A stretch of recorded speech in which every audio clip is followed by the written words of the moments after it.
संदेश अच्छा काम करने के लिए सत्य ही शस्त्र। अंग्रेज विद्वान जॉर्ज बर्नार्ड शॉ के अनुसार बिना बेईमानी के कोई भी धनी नहीं हो सकता।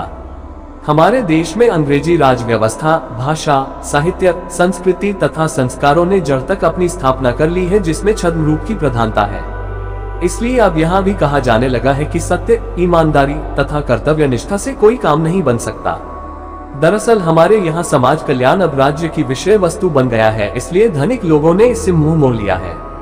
लोकतंत्र में राजपुरुष के लिए यह अनिवार्य है कि वह लोगों में अपनी छवि बनाए रखे, इसलिए वह समाज में अपने आप को एक सेवक के रूप में प्रस्तुत कर कल्याण के नारे लगाते हैं।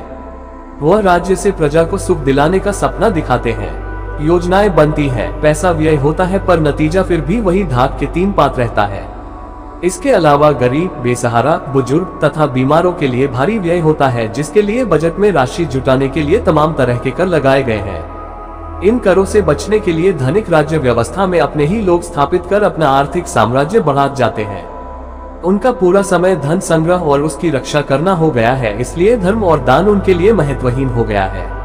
सामवेद में कहा गया है कि ऋतावृद्धो ऋतस्पृशो बहृन्तम क्रतु ऋतेनाशाय।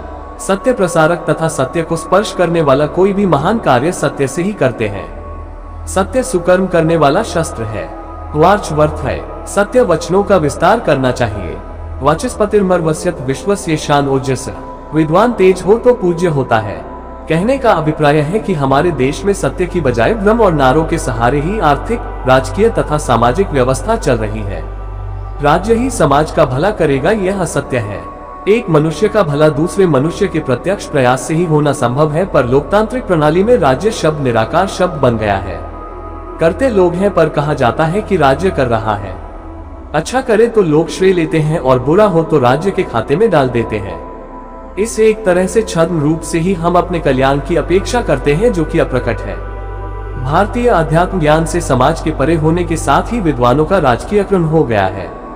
ऐसे में असत्य और कल्पित रचनाकारों को राजकीय सम्मान मिलता है, और समाज की स्थिति यह है कि सत्य बोलने विद्वानों से पहले लोकप्रियता का प्रमाण पत्र मांगा जाता है। हम इस समय समाज की दुर्दशा देख रहे हैं, वह असत्य मार्ग पर चलने के कारण ही है।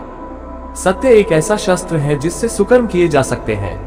जिन लोगों को असत्य मार्ग सहज लगता है, उन्हें यह समझाना मुश्किल है, पर तत्वज्ञानी जाते हैं कि क्षणिक सम्मान से कुछ नहीं होता, इसलिए वह सत्य के प्रचार में लगे रहते हैं और कालांतर में इतिहास उनको अपने पृष्ठों में उनका नाम समेट लेता है।